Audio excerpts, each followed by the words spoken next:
Yeah, so welcome everyone. My name is Paul Myoda. You can call me Paul. I'm a professor in the visual art department. And principally, I was brought here to teach sculpture.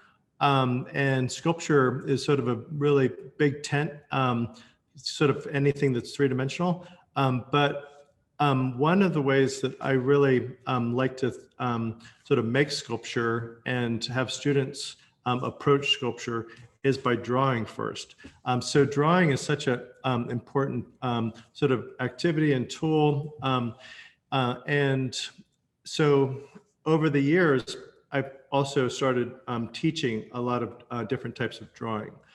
So for this demonstration, I wanted to show a couple techniques which I found the students really respond to and basically enjoy. And it has to do with drawing portraits, but not just drawing a portrait from one particular perspective, but rather the technique is called the Loomis technique. And it's based on this illustrator and educator in the 30s, Andrew Loomis, who wrote a couple books. One of them was called just, I think it's Fun with a Pencil. And his idea was anyone could draw. It's not some innate talent that some people have and some people don't have, but rather it's just a set of skills, maybe like cooking, where, if you're interested and if you're sort of, have the desire to do it, you can absolutely learn how to do it. So the Loomis method then, there's a bunch of kind of different ones relative to the subject at hand, if it's sort of, I don't know, trees or landscapes or buildings, but for the one for the face, it's I think a pretty powerful, interesting technique where you can really understand the face sort of architecturally, like how things fit together in a face, and then sort of move it around in space, and then draw someone's sort of appearance or their likeness in a very realistic way. Also, I should say, once you understand this technique and so practice it, you can do totally imaginative drawings, sort of like cartoons. I think often Loomis would also go into sort of cartooning or what might now be sort of considered anime kind of stuff. So this technique also allows you to sort of draw like something you might see, but then change it up from a different angle, change it up from sort of different perspectives. So it's a very kind of cool generative technique. So maybe I'll just say a couple more things about drawing and sort of art in the context of Brown. So my courses, I sort of have the assumption that everyone is a beginner. And even if they've had a ton of art courses in high schools, because I know some high schools have really good art teachers, some art school or some high schools have very little. But my assumption is that even if you had a really good art education in high school, I want to sort of begin again to lay out some kind of foundational principles, some sort of guidelines, and that everyone can sort of get on board and sort of grow together. So even if people are advanced, I think they're still challenged enough to look at perhaps a new perspective on making artwork, making drawings, and can do it from their perspective. But the people that are sort of less experienced can quickly get up to speed. And that's definitely my experience sort of with Brown students, sort of, getting up to speed and getting sort of to a similar place. So let's see.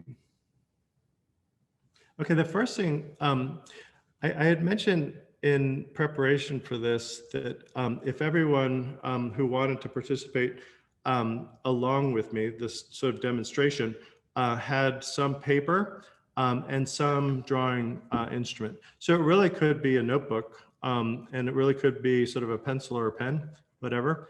But I wanted to begin by I'm going to go over on a different camera to look at my drawing paper.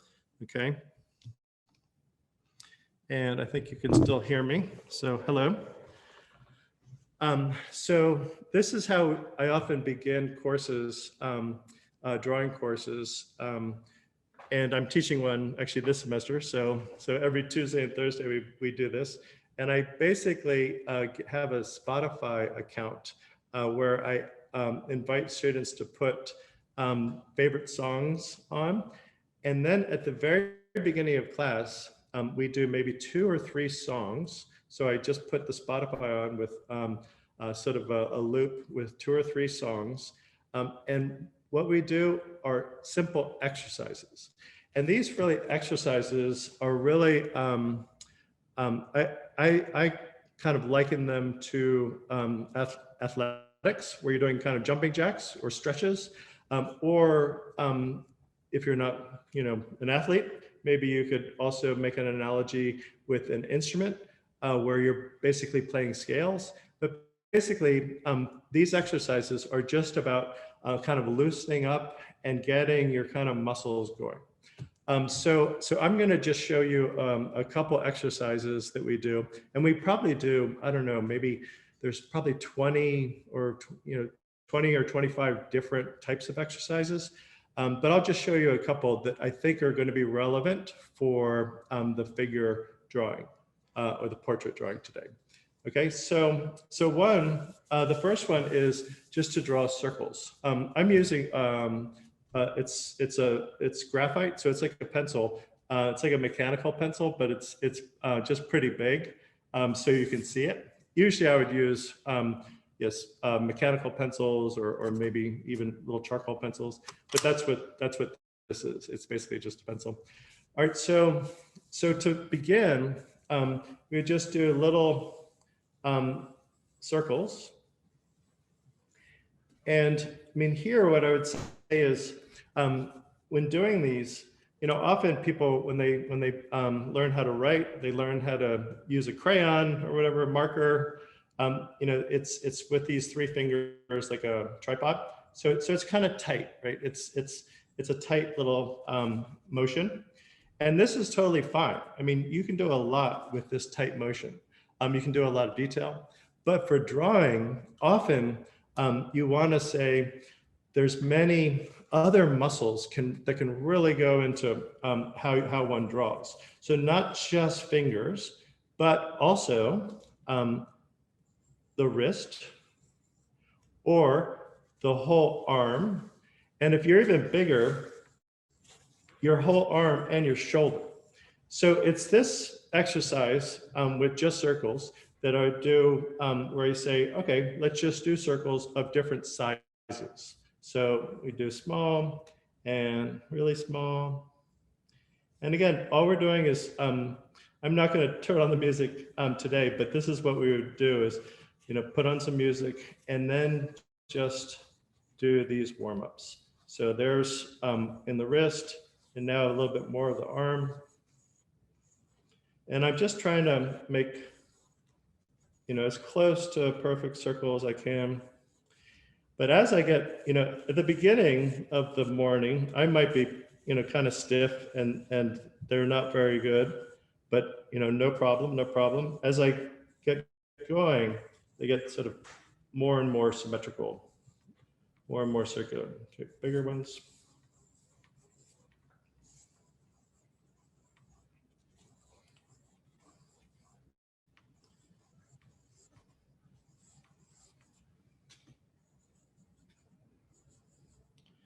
So it's probably obvious that the point of this is not to make a good drawing, right? The point of this is really the process of making these marks, getting my muscles. And I mean, we talk about instruments or sports. They often talk about muscle memory. This is the same thing. This is the muscle memory that we're developing to make, different marks, different, in this case, a circle. So hopefully, this is registering in my arm, my wrist, elbow, my fingers, you know.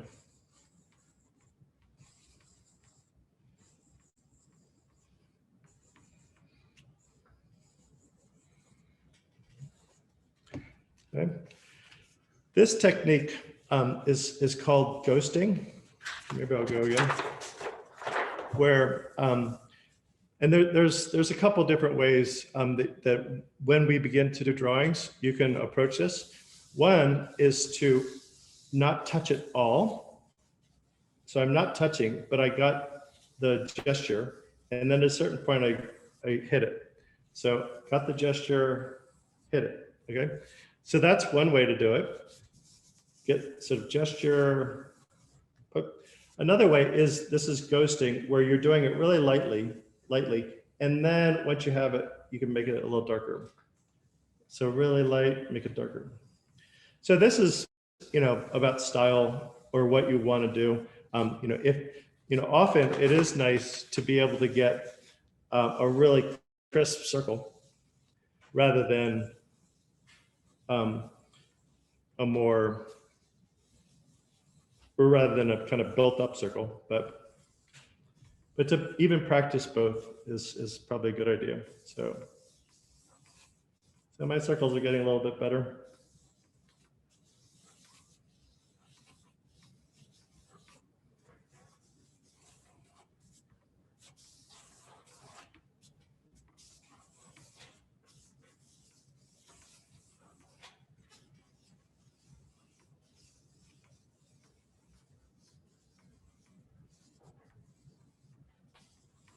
Okay. Okay, so I'll just mention a couple other, and then we'll go to the Loomis. Some other ones that we do that are pretty useful are making straight lines. Like this is, it seems sort of so basic, but the same kind of thing, you know, where you, again, used to doing these maybe small, but once you start using more of your wrist, more of your arm, get some straight lines like that, then you can really get straight lines that are as straight as a ruler. And if you mess around with this and see, like that line is pretty straight. If I tried to do it this way, it's much harder to do a straight line just with my fingers, but with my arm, it's much easier. Okay. So this exercise would be just simply straight lines, parallel lines of different sizes. And again, just getting that in your muscle memory, just getting kind of warmed up. Okay. So another one might be ellipses. Ellipses are pretty tricky, but that's another good one. Let's see. There are some others that are about diagonals. Yeah, I don't think I'm going to mention any more, but those two, even if and I tell people during the drawing class over the course of the semester, every day just pick up your notebook and do this for 2 or 3 songs, right? Okay. Okay, so now I'll talk about the Loomis method.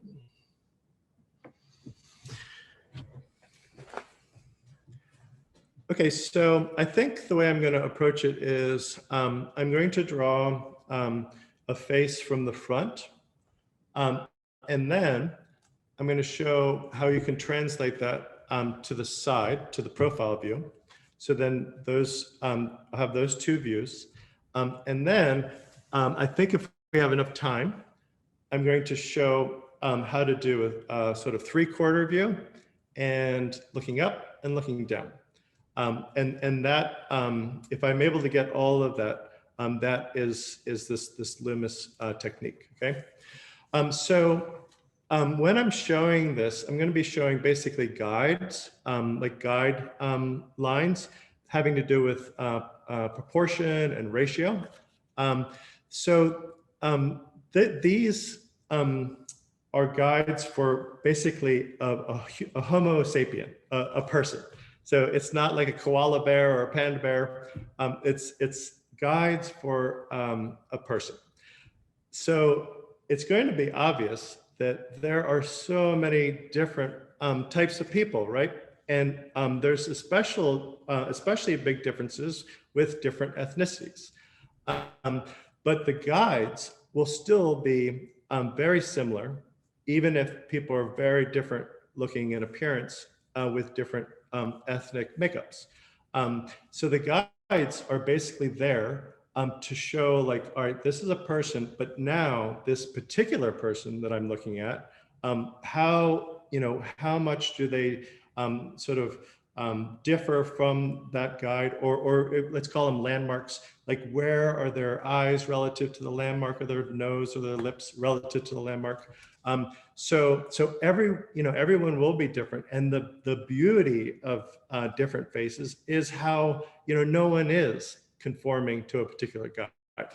I will also say one other thing, and this is sort of a curious fact, but if you kind of consider it, it makes sense, and that is if you do this sort of from imagination, often what you draw is going to look similar to yourself, because we're the face that we most look at. Like in our lives, we look at ourselves the most, right?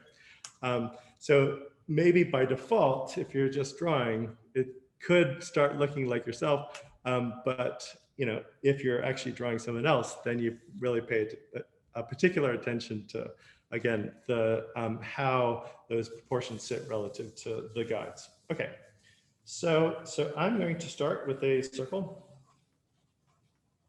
Okay, so I'll ghost it a little so it gets a little darker. Let's see. Okay. All right. So now I'm going to take this circle and I'm going to subdivide, or I'm going to put a line right in the center. And now I'm going to subdivide it right in the center. So half, half. Okay. And now this one's a little tricky, but between here and here, I'm going to split it into 3. So it doesn't have to be perfect, but so if I split it into 3, so this should be somewhat equal to this and this. And then I'm going to do the same thing here. From here to here, split it into 3. Okay, so this should be a 1, 2, 3, 4, 5, 6 little tick marks. Okay. All right, so now I did this. I find this distance, the distance between tick marks, and I'm going to add one other right here. So another tick mark that's the same distance. Okay. Okay, so now that's my first landmark. So now I'm going to start filling it in. So I'll go here. I'm going to bring it across because this is where I'm going to do my profile. Okay, so I'll bring this.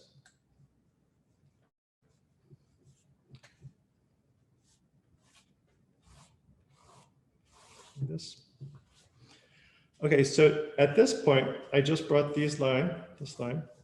If people wear glasses or have ever tried on glasses, but if you go to a glasses shop, that's one of the first things they ask you, or there's often a graphic and it says, what kind of shape is your head? Is it sort of round? Is it sort of square? Is it oval? Is it egg-like?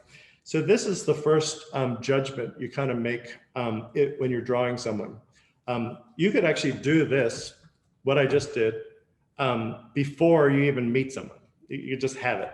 But now, if I am drawing someone, I say, all right, is their head sort of more round, more oval, more heart-shaped? And then this is the first kind of judgment. All right, so I'm gonna put this mark here and this mark here. So that'll be to the side of their head. Okay, and again, maybe it's rounder, maybe it's thinner, but that's the first judgment. Okay, and now I will look here at their jaw and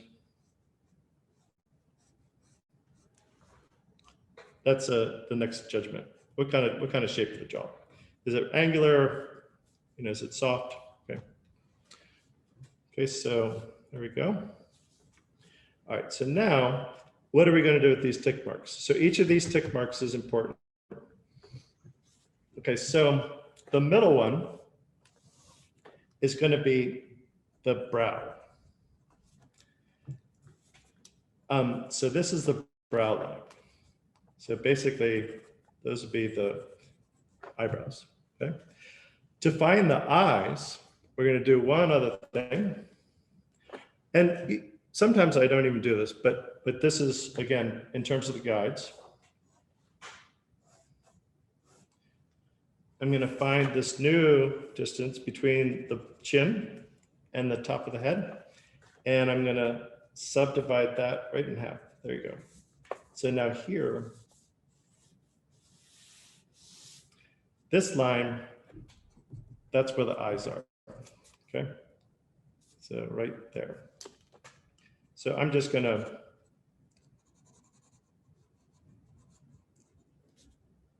just put that in as almost a placeholder there, right? Eyes.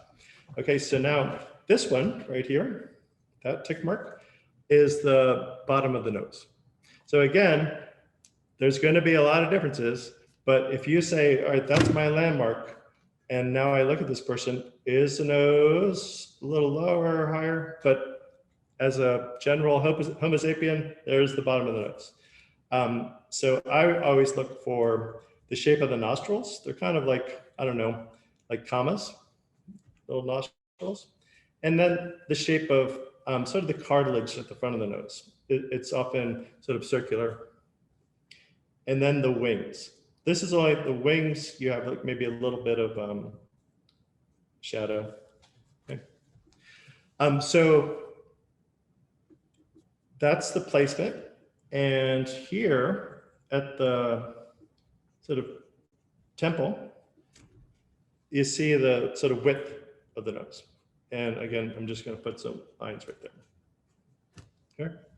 All right, so now back to my tick marks.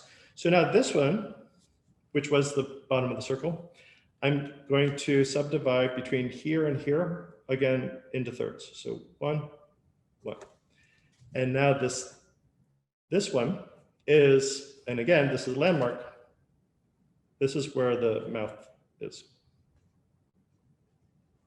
So with the mouth, you know, the darkest part really is between the lips. And, you know, unless you're, I don't know, AOC and have really dark lipstick on, you wouldn't draw the lips really darkly. But the space right there, that would be the darkest part. And then maybe here, okay. Okay, so mouth, nose.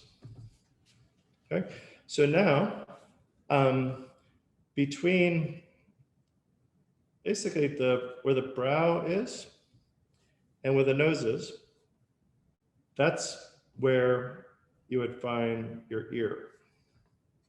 And again, guide mark, say, all right, maybe this person has smaller ears, but the general guide, that it would be between the nose and the brow right there. Okay. And on this side.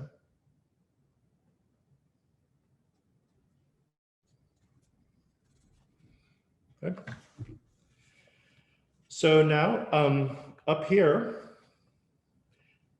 this tick mark is generally where the hairline is going to be.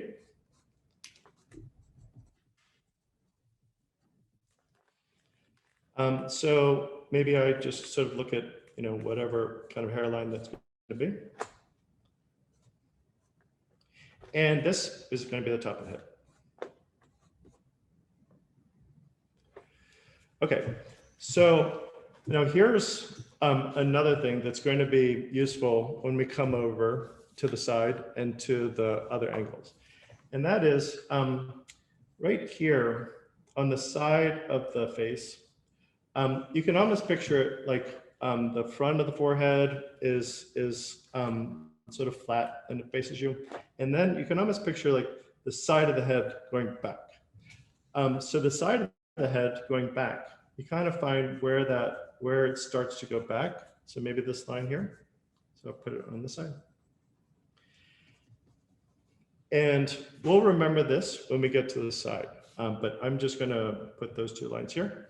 And then you can follow this down to where the cheekbone is. So again, maybe this is more curvilinear or more angular, but it would be here. And often it comes down like that. And again, depending on the person, see how much is there. I'm just gonna darken it a little bit.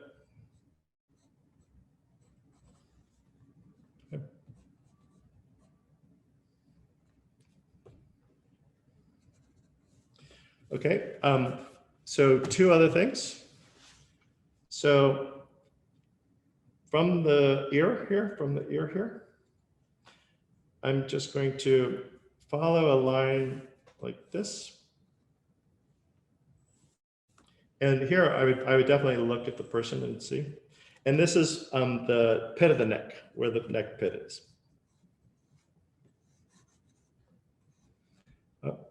And then I'm going to do just one other thing, and then I'm going to come over here. And that is, all right, where does the neck meet up with the chin? And this really can make a big difference if there's just a little bit of a little bit wider, a little bit narrower. So I'd really pay attention here. You know, if I was drawing someone, where that is.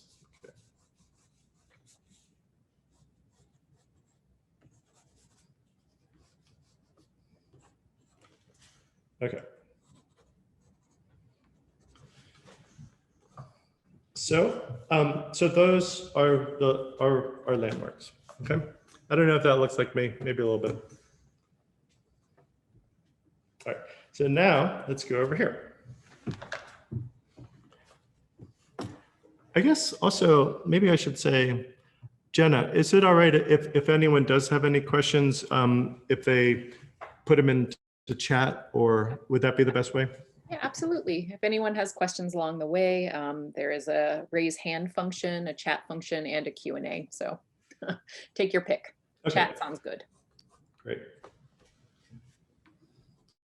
Okay, so now let's go over here, same face. So I'm going to make that same circle. Oops, sorry.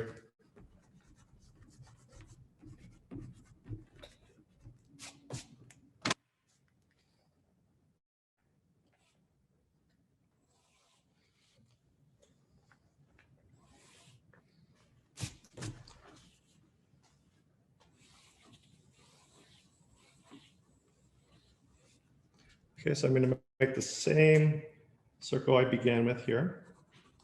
There. And because I have it already here, I'm just going to bring it over. That's there. Okay, so now I'm going to make this sort of an angle right here.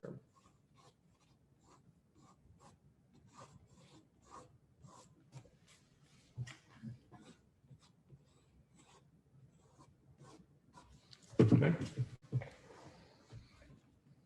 All right, so this line is going to be the brow.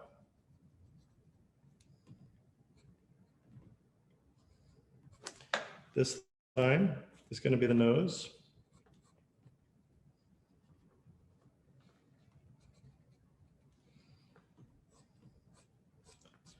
This is where the hair is.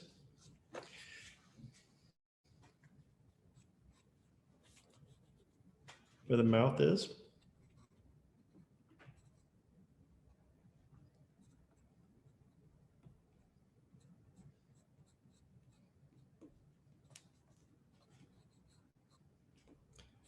Chin. Okay, so now, remember I said that this is important, this side here? So if you picture a sphere, let's see. If you can see this well. Well, maybe I can describe it. So if you picture a sphere and say, okay, that is my head. What you need to do to the sphere to make it more accurate with the shape of a head and the shape of a skull is to sort of lop off a little bit on both sides. And what you're doing is making that sphere a little bit narrower.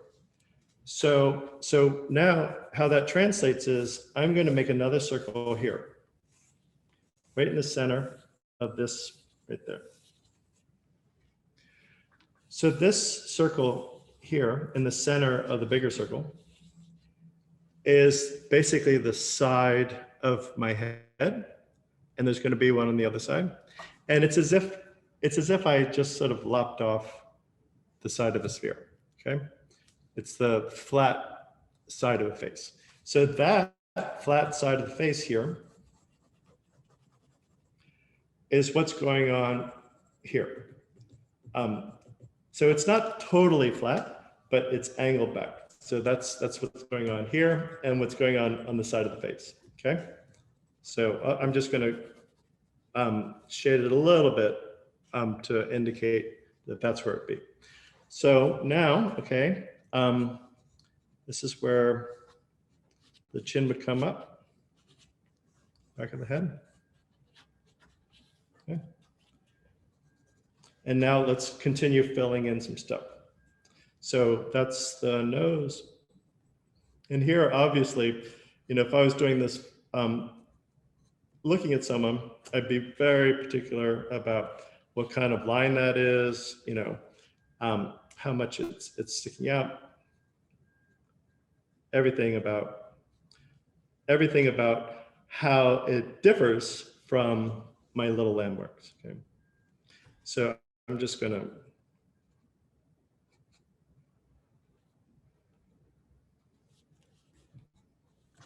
okay. So here's my brow,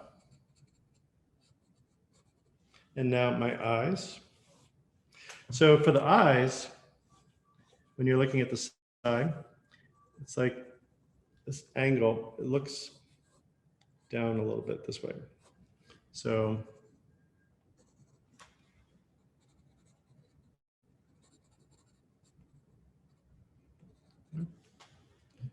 looking down.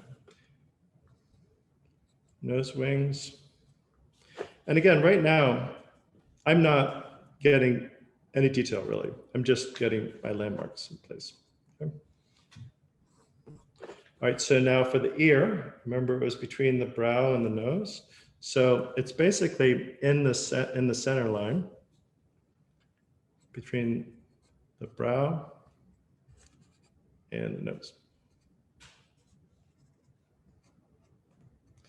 Okay, and the hairline.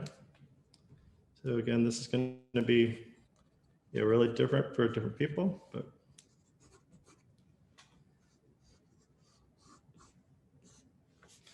okay, pit of the neck.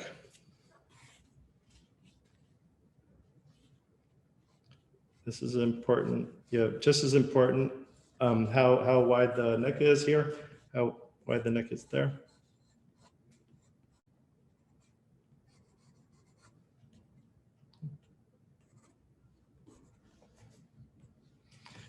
Okay, so this is going to be that's the side, and the cheek comes down.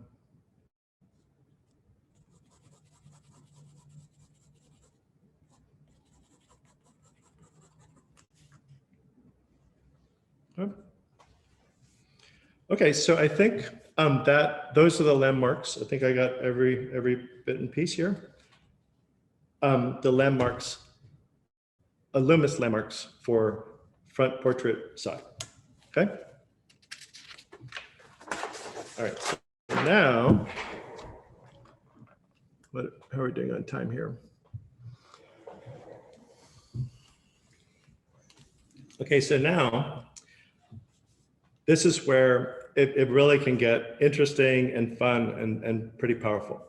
So I'm just going to draw some circles.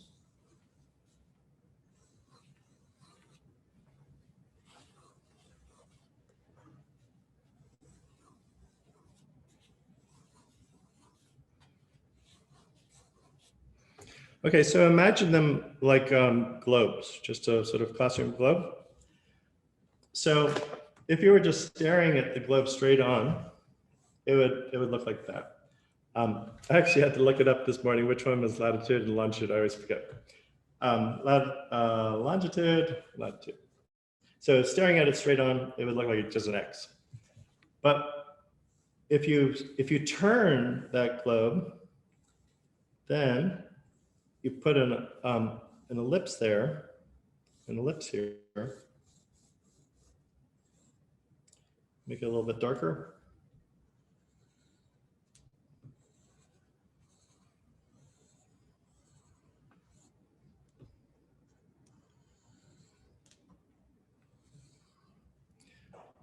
It's turned a little bit, all right? So if you turn it the other way, ellipse.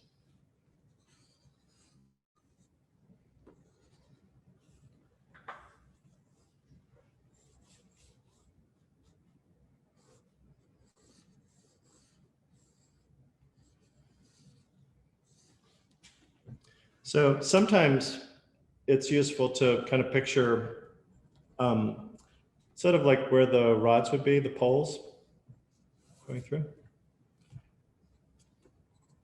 So this is turned down to the side. This is turned a little bit up to the side.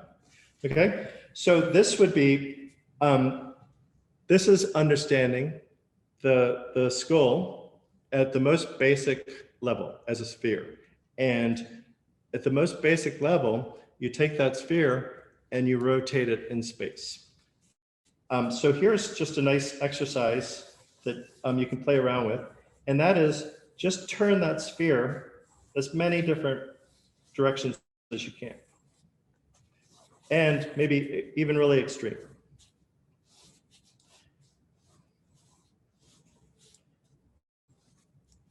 So then this would be like looking up, maybe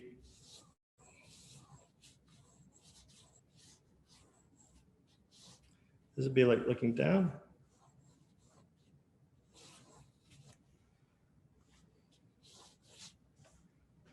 Okay, so this would be another one of our 3-song exercises.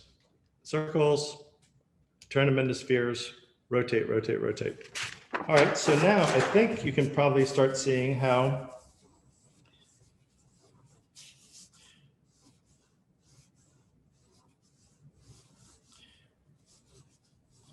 because I understood when I did the front side and the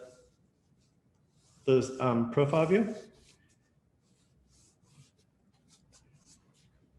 as circles first, then I begin also this is as a circle, and then I need to find, this is my midpoint.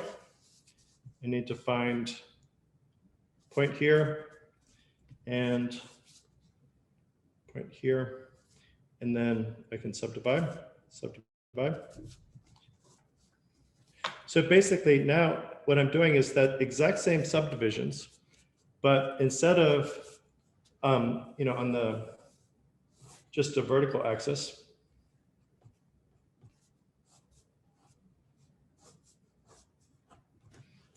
right? Now I'm doing it on this curve. There. And once I get those landmarks, I can start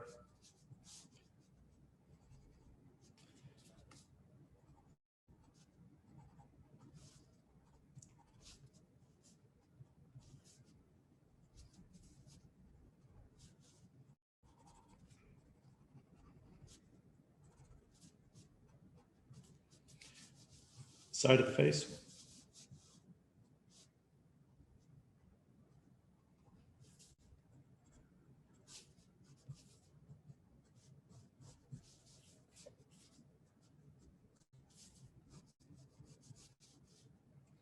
here.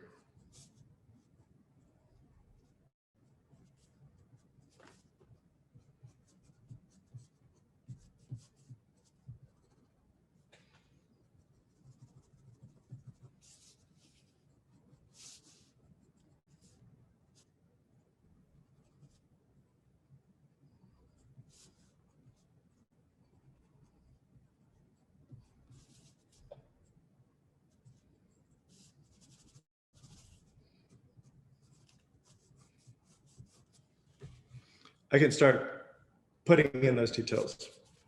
Okay. So another one up. And I think if you do this a lot, it really is useful to do these little guides at first. But at a certain point, maybe you don't need to do all the guides. At a certain point, some of the guides start falling away. But you always sort of still have them in mind.